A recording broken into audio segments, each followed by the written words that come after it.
Hello, hi, my name is Xavier from the Jackson Heights Meditation. Today I'm going to be answering the question, me who blames others or resent others.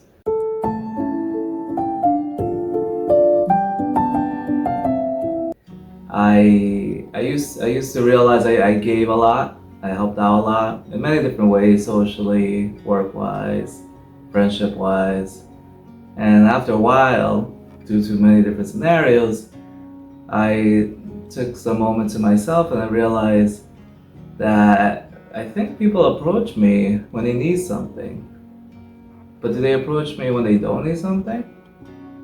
And so, that was something internal, a fear. And then when I heard other people sometimes mentioning that technically hit home to me, right? It made me even second guess myself a little bit more, right?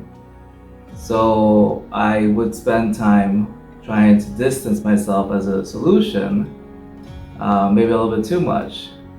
In some ways, I did realize that there was potential that some people were, still liking me for who I am, which is great.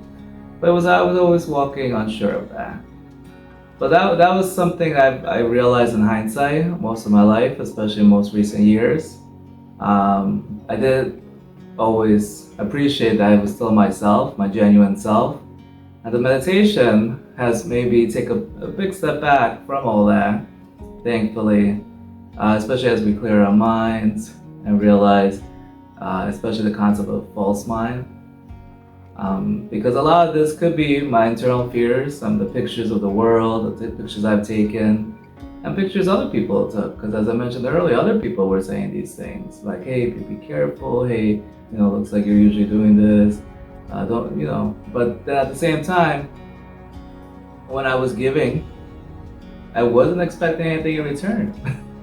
So if that's my genuine self, you know, it's not the worst thing. So as I clear my mind more and more each and every day, I find appreciation. I find that technically my genuine relationships ultimately were always there, and it gives me even more room to accept more people, because that's the goal of this meditation. You realize as you clear your mind more and more, there is a way to realize your genuine self and just put yourself out there, as you clear your mind.